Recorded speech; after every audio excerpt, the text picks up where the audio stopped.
So welcome back. As you see the soundboard here and the laptop, and we're on my bench, you've probably figured by now that we are not doing a pin soundboard. Reason number one, pin soundboard's expensive. It's holiday time. It's November 22nd, 2019 as I record this. Holidays are coming up, and myself, like many other people, we need the cash for gifts for everybody. As much as I would like to give myself a pin soundboard, just not in the cards right now. Number two, frankly, if I'm being honest, I kind of like the sounds that this board makes. It's not bad. It's DCS. If you've never played a Williams DCS pinball machine and you've only played earlier stuff from the 80s and very early 90s, the sound's actually really quite good compared to other machines. So I'm kind of happy with the way it is right now. I can always change it later, but I'm happy with the way it is right now. That being said, in this video, we are going to cover a few different things. Number one, obviously, we're going to cover upgrading the sound ROMs. We got a new piece of glass. I got a new piece of playfield glass. Came in FedEx today from Marco. I'm not happy with the piece of glass it came with. It's not very scratched, but the corners and the edges of it are ding the hell. And I'm just not really trusting the integrity of that glass. So we'll put a nice brand new piece of glass on it. I didn't get the Invisiglass $200 glass. I think it's ridiculous, but whatever. Teach their own. I got the regular old $70 piece of wide body glass. Number three, we're going to, not in this order obviously, we're going to dust it out a little bit. There's a little bit of dust and schmegma from the playfield being open for several weeks and being played and being in the basement. So we're going to dust it. I'm going to show you what I used to dust it real quick. It's kind of comical actually, maybe. And last but not least, we have an issue with the left ramp that we're going to go over, and I'll show that to you. But for now, let's just talk about the soundboard here. So upgrading ROMs on a pinball machine is a lot different than upgrading ROMs on, or getting ROMs for a pinball machine is a lot different than getting ROMs for an arcade game or for a Nintendo or a Sega Genesis, because Nintendo, the arcade ROMs, the Sega Genesis ROMs are technically, quote unquote, illegal to have, right? We won't say much about that. I think you know what I'm saying. Yeah, there's a whole bunch of stuff about you're supposed to have the hard copy before you could have the ROM image and yada, yada, yada. All that aside, pinball ROMs are not like that. Most pinball ROMs, game ROMs, and sound ROMs are available on the internet. And it's totally above board. It's open. It's free to the public. It's nothing sneaky or underhanded.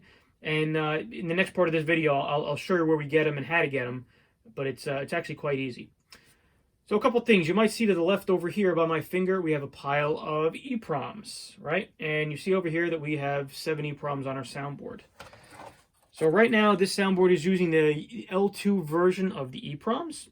The problem with L2 is that it has this really annoying bug that we talked about where the volume will just go to maximum and scare the ever-loving bejesus out of you. It's happened to me a couple times. It's not fun. It's also not good for the game. So we are going to upgrade this soundboard with the most recent L3 ROMs. Now you might be thinking to yourself, well, okay, well, we got 1, 2, 3, 4, 5, 6, 7. 7 EEPROMs here, right? So we need to buy 7 EEPROMs, or at least 7 EEPROMs. Well, you don't. All you need to do is upgrade U2 up here. That's it. The rest of these can stay L2. You upgrade U2 with the version L3, and you're done. So you might be thinking, well, why in the hell did I go and I buy, all these EEPROMs over here? Well, it's because I'm a weirdo and I don't like to buy 1 or 2 of anything. If I'm going to buy stuff, I usually buy it in bulk. And I got a really good deal on them, quite frankly. What these are is these are used pulls. These came out of a phone system, I believe. And they're used pull EEPROMs. I think these are the 27C040s, I believe. A word on these too. This happens, I'm not an expert with ICs or ROMs or EEPROMs or anything like that. But when it comes to this particular chip, 27C040, that's the way that I think AMD named them and Texas Instruments named them, or I might be getting this backwards. But all in all, some manufacturers named them 27C040. Other manufacturers call them 27C4001. It's the same damn chip. As a matter of fact, if you look here, if we have enough light, you'll see here that some of these are 27C040 and some of these are 27C4001. Okay, and the reason that is because it's the same chip, just different manufacturers. I believe ST Micro and a couple other places would call them 27C4001, and I think Texas Instruments maybe said 27C040 AMD. I don't know, whatever. But just so you know, if you're looking to do this for your DCS soundboard and you see them, I'm pretty sure they all use these same EEPROMs. Same damn chip, so you don't have to drive yourself crazy. So I got a bunch of them. I got a good deal. I got about 14 of them for $8 for about $4 shipping, so it's 12 of them for, so less than $1 each, and they were all guaranteed working and all that good stuff. I only need one, but I got 14. That just goes to figure. So if you really haven't done much with EEPROMs, it's fairly simple. They have this window on here. And John's Arcade, actually, if you want to look at his channel, he's got a really in-depth video. We're not going to go too in-depth, but we're going to do some stuff. It's got this window on here. There's a label covering it. That's why that's their sticky schmegma on it. So I took the labels off, and what I did is I put them in my my EEPROM eraser. And my EEPROM eraser is this guy right here. I really don't have to go over it.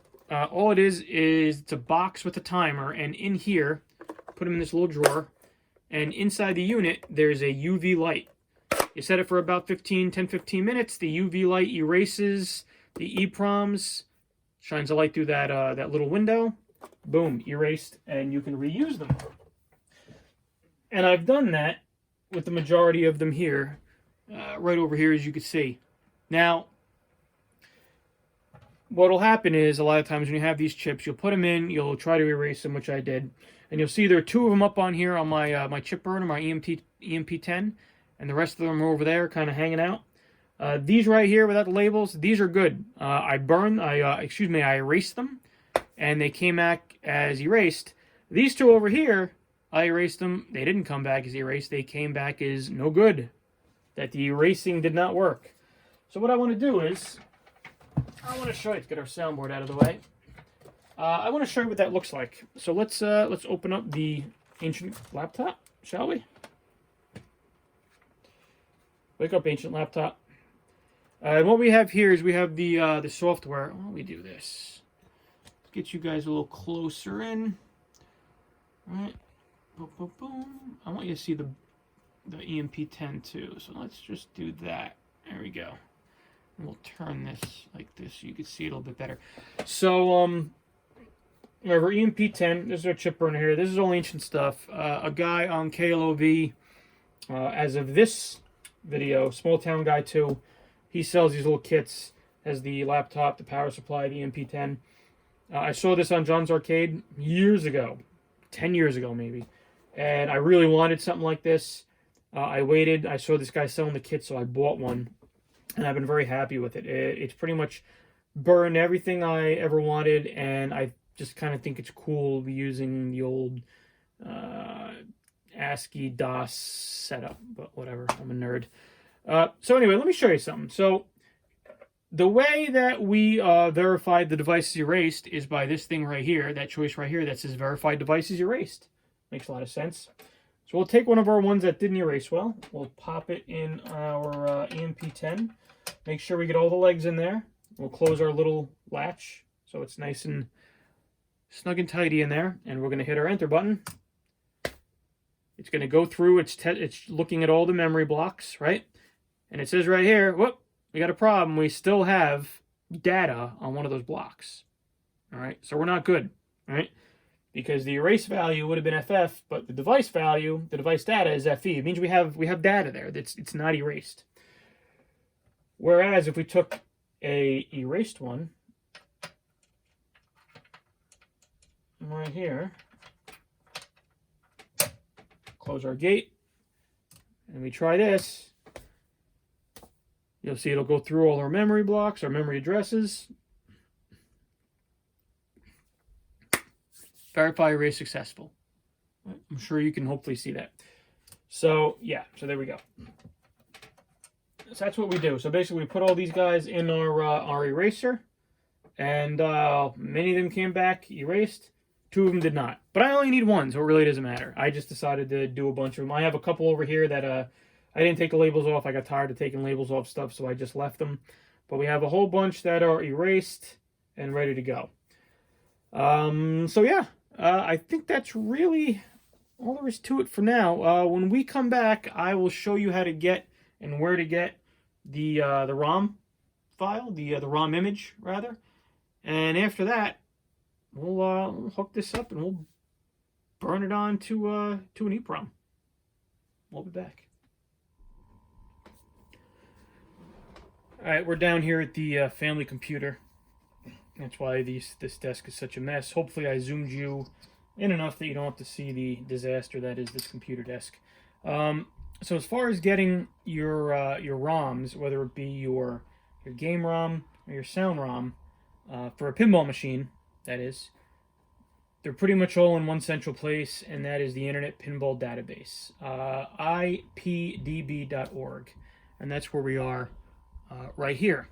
And if you're not, if you haven't been here yet, or you really haven't, you're new to pinball, this is a great resource. As you can see, it gives us the name of the game, the release date of the game, how many players, there's a rating system, yada yada yada. It tells you to WPC, DCS, solid state, how many units they made. Indiana Jones, they made a lot of them, 12,700 roughly. They got a lot of good stuff here, and a lot of little facts and tidbits. What we want right here is this. If you look here, and I'm not sure how well you could see that. Let's see, let's zoom in, shall we? There we go. I got you on a tripod to make it easier. If you look right here, what we have is all our ROMs. We have our game ROM. We have the older versions of the ROM. The newest version is L7, which we have. It has our pin MAME. If you want to play pin MAME, it has our ROM set there. And what we're here for is our sound ROMs. Now, as you can see, we have L2 in it right now, but we have L3 right here, and that's what we want. All right. Incidentally, too, you know, if I see a lot of people asking, where do fuses go? Where do I get this? Where do I look this up? The manuals for these games are free. You go right here. Okay. You want to buy a manual off eBay, so you have a hard copy of the manual, go for it. But if you're like me and you just want a manual to refer to, like we did in the previous videos, right here is the English manual, the whole thing. The only thing you will not find on Internet Pinball Database, for the most part, are Gottlieb manuals. All right, Gottlieb, if you don't know, is another company that made pinball machines, and the rights to most, if not all, Gottlieb stuff, such as manuals and things of that nature, was purchased by a guy named Steve Young, who is actually, his shop is about 45 minutes, half hour north of where I live, and he runs the Pinball Resource. So if you want anything Gottlieb, you're not going to be able to get it off IPDB. You're going to have to buy it from a third party or buy it from him. I don't know about ROMs. I'm guessing he probably owns the rights to the ROMs as well. I'm not sure about that. I really don't deal with Gottlieb stuff. But I digress. So what we're going to do is we already have a little thumb drive. Our ancient computer down there can use a regular USB thumb drive. So we're going to go to Sound ROM L3. We're going to download that right there. Boom. Boom. We're just going to shove it right in there, right in our thumb drive. And if you open this up from our thumb drive, you're going to see right here. Has our L3 ROM at U2. All right, so we'll just take that out and we'll stick that in there separately. And there's our sound ROM. There's our L3 sound ROM. There's a README if you want right here. This archive, this ROM will update the sound of software to revision L3 when used with R1, L2, R1 or L2, U3, U4, U5, U6, U7, U8 sound ROMs. All right, so it's important to notice that you only need to update one of them. Okay, you only need to update U2. You don't need to update all the ROMs. All right. Why did I buy a bunch of different ROMs? Well, or EEPROMs, I should say, not ROMs, EEPROMs. It's because I like to have a lot of extra stuff. Okay. That's why I have about 5 or 6 of them. I never buy just 1 or 2 chips. I buy about 5 or 6. That way, God forbid, 1 or 2 of them is bad. I always have ones to fall back on. So you don't need to replace all the chips in your soundboard. You just need to replace that one U2, and it'll work with the existing L1 or L2, U3, U4, U5, U6, U7, and U8. If you're not quite sure what that means, we'll go down to the back to my bench, and I'll show you. And that's pretty much it, right there. IPDB. You download your ROM, you stick it on the thumb drive, and then you bring it over to your burner. Or if your burner is already connected to the computer that you're using for the internet, well, then you go. It saves you a step. So, all right, let's go back down to the bench and let's try this out. All right, so we got our ROM image from the from IPDB, right? In that Pinball IPDB. Yep, IPDB, said that right. And now we are ready to burn it to an EEPROM. We went over before how we verify that thing is erased, right? We put it in our EEPROM eraser, let it cook for a little while. We put it in EMP-10. We verify that it is in fact erased, which it is. And then we are ready to get our ROM image. We get our ROM image, and now we got to burn that ROM image onto an EEPROM here, right? So we got our USB thumb drive in the back of our laptop. If you need the video to show you how to put a USB drive in a laptop or computer, you probably shouldn't be doing this stuff. So we got it right here, and here it is right here. Okay, this is our ROM image. We'll say copy, and then we're gonna go for ease of use. What I did is I have a folder right in the root drive, right, called ROMs. You can see there's our Last Action Hero ROM right there, where I put the stuff that I'm burning. We'll copy that into there. There we go. We got our Indiana Jones U2L3 ROM. Good. So that is on our hard drive now, and we really don't need our thumb drive in there anymore. We'll take care of that later. So EMP-10. So how to do this, right? You can use a mouse, by the way, your finger with this. I like to use the arrow keys, old school. So what we're going to do now is we're going to load file from disk. All right, so we got to tell it what ROM, what image or file we want to burn, right? So, oh, that's right, I always forget. So we hit V, right? Enter the file name. We're going to go to our directory, which is C, right? And it gives us a breakdown of the C drive. This is old DOS stuff. If you were, if you grew up with Windows, you probably have no idea what in the hell is going on here right now. I don't blame you, because it's, this is older school stuff. This is the stuff that I used to like to play with when I was younger. But I digress. Here we go. We go into the ROMs folder. Boom. We go over here, right? And there is our Indiana Jones ROM, right? So we select it. Boom. We're going to, now that we've told it the file we want, I always forget, you got to point to the file you want. Now we got to tell it, load file from disk. So we're going to go over here, and we are going to go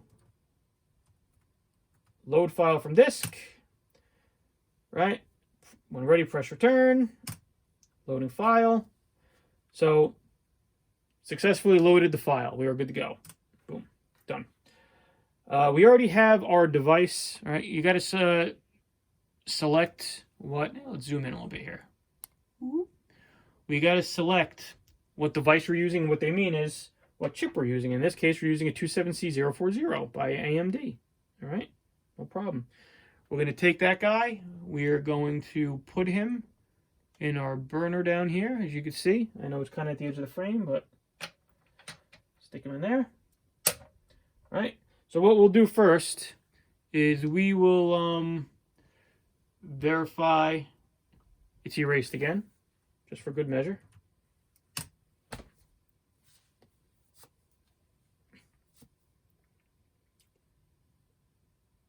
And it is. We have our device selected. So what we are going to do is we are going to program with selected algorithm, and that just means we're going to burn that ROM image to the chip. And here we go. Make sure you don't have to worry about any of this, right? We're just going to hit enter. And it's programming. Now, obviously, you can't hear it on the camera there, but I could hear the burner doing its job. I could hear like a slight ringing, buzzing to it. Put that a little bit closer. All right, it's doing its job. It's gonna take some time. It's a relatively not big file by today's standards, but it's big enough for EEPROM standards. So we'll give it a little time. It's programming it.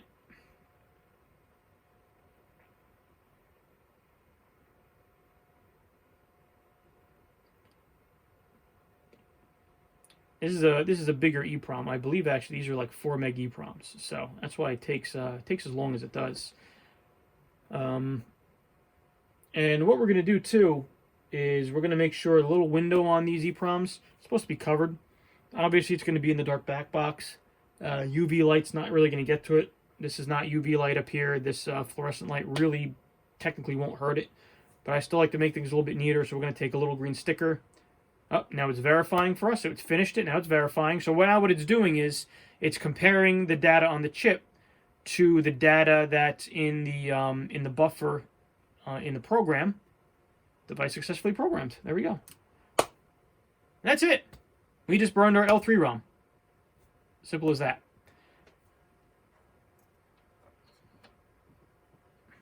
There we go. There's our upgrade right there.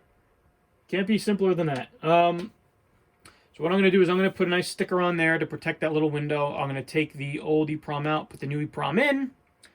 You don't have to see me do all that. I think you've seen me do that once or twice already, and pretty much I'm sure you already know how to do it for yourself anyway.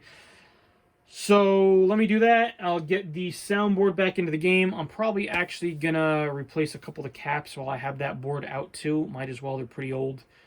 I don't have the big 10,000 UF ones, but I do have one of the smaller 100 microfarad radial, and I have several of the smaller axial ones. So I think I'll take care of that maybe while I got it out. Not that it's hard to take out. And when I come back, we'll boot up the game and we'll see if it took. So we got our ROM in there, our new EEPROM, right there. And there's our U2. You can see. Recap the board, put a new radial cap up there somewhere. New axial caps. I didn't have the big radials, but I can always get them and change them out if I need to. So now what we want to happen is we want this to show us, I believe it shows us the sound version. If not, we can go into the test menu. So let's turn it on and see if it boots up and shows us the sound menu. Well, let's see if it works, right? Hopefully we didn't screw anything up.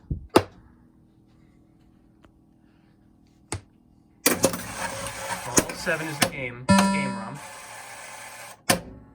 Alright. So let's go in our menu. Oh, and the wrong one. It's not what we want. Maybe it is what we want. Whoops. Trying to do this without looking.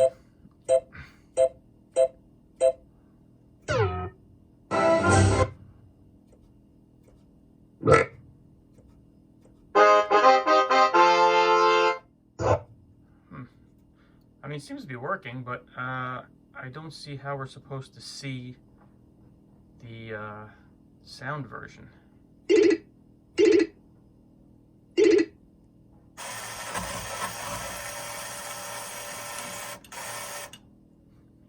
And what we'll do,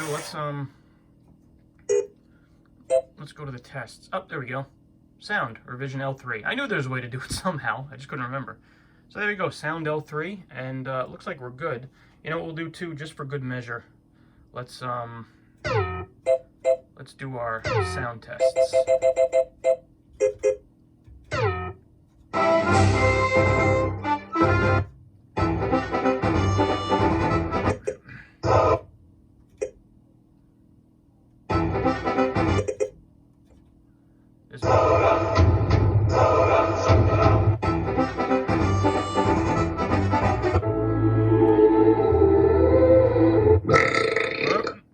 The storms are mine! Carefully, carefully!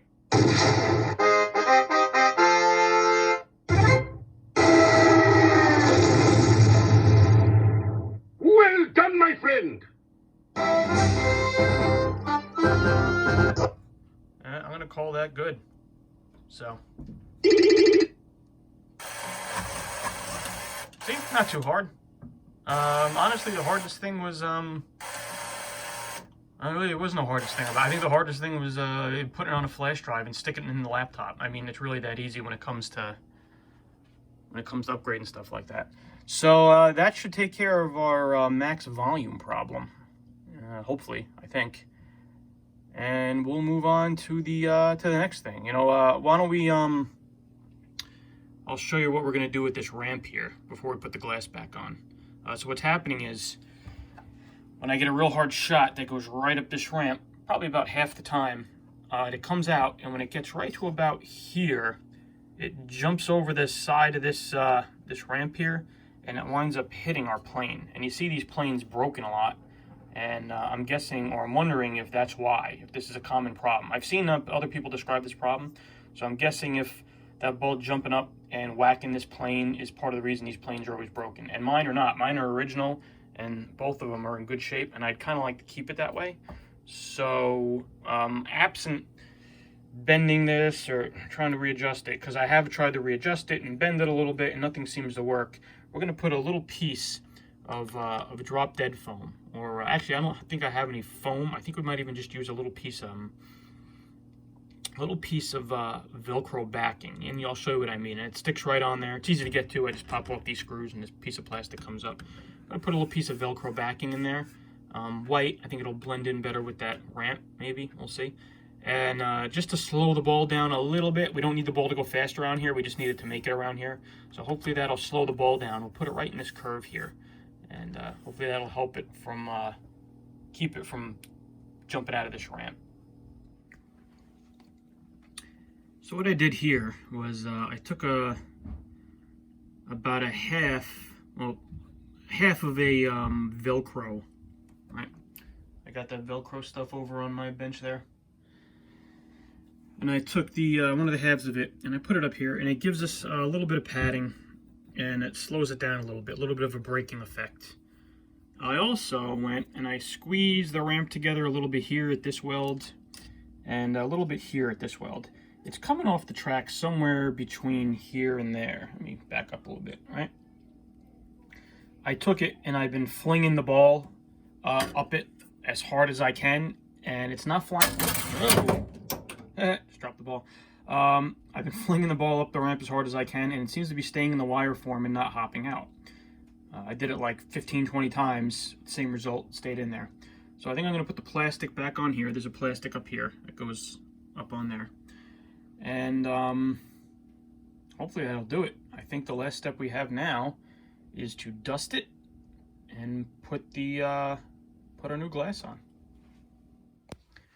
So before we put the glass on, since this has been here with the glass off for so long, I wanted to dust it off a little bit, all right? Because you know, little dust particles and little things as we're playing it, and as it's just sitting here in the basement, you know, tends to get a little dusty.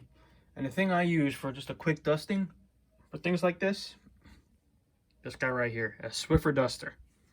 My wife always laughs at me as she sees me using this on the pinball machine. But these are good for getting in and around the playfield. They do pick up some dust and some schmegma. If you you could see some of the little things it picked up. See how it's a little brown, a little off colored. That's all the little dust particles it picked up. These things are actually really great. I love Swiffer dusters. I use them around the house. I use them on my bench around my little workspace there. I use them in my office at work. They really do a good job of just doing light cleaning. So, you know, you just come here, they're good, you know, just hit your stuff off, make it look nicer. They're good at, you know, if you got to get up here somewhere, they come right up there. Now, the thing you got to just be careful of is that the switches, the little switch wires don't tangle in here, and you rip it out, and then you wind up with fuzzies all in your switches, and, you know, you might bend something. So just be cognizant of what you're doing. Don't be ham-fisted with it.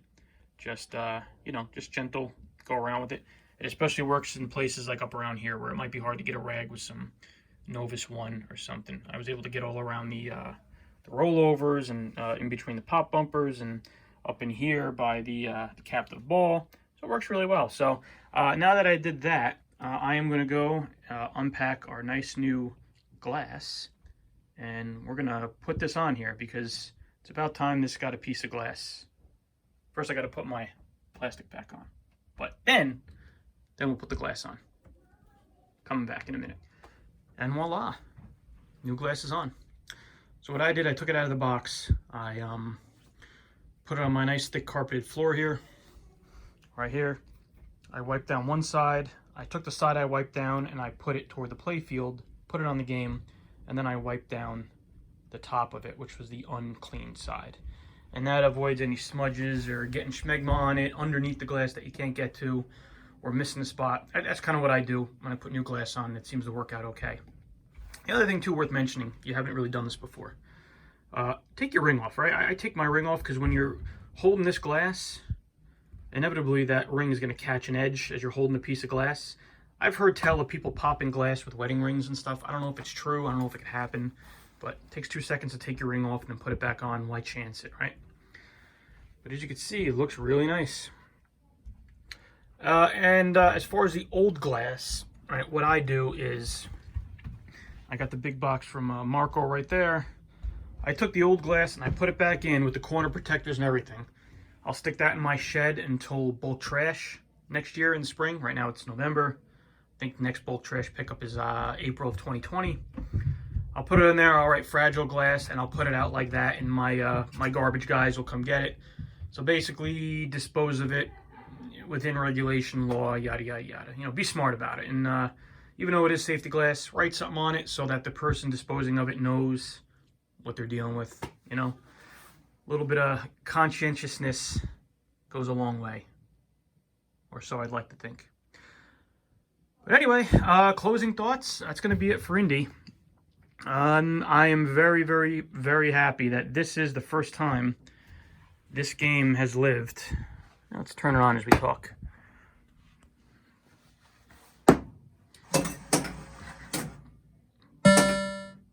This is the first time this game has lived in at least 15, maybe 20 years. And that is, I think I said this before, I'll say it again, that is the most compelling part of projects like this, is taking games that have been sitting dormant, quote-unquote abandoned, unloved, and making them work again, you know?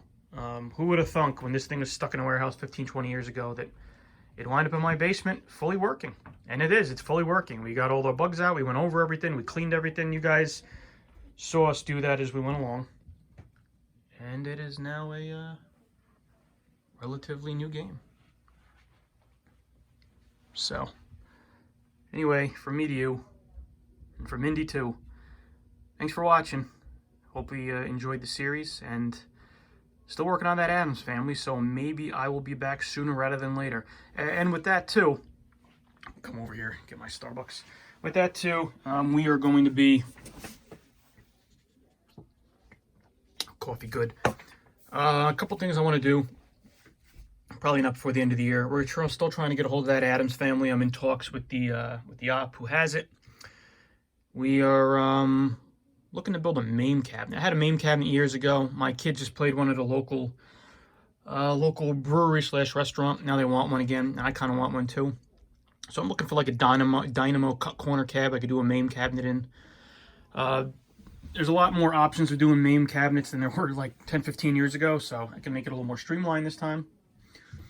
And last but not least, what I want to do is I'm looking for an empty cabaret cabinet. I want to make it a cabaret Arkanoid. I had an Arkanoid cocktail table years ago, got rid of it, and I'm kind of sorry I did. The cocktail table was kind of a pain in the neck down here.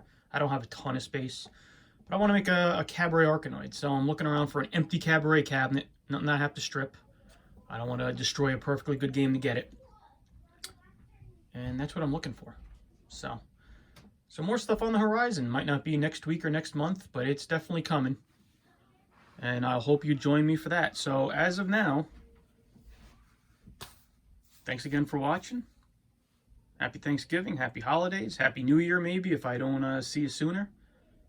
And we'll be back eventually. Take care of yourself and enjoy the hobby. Bye now.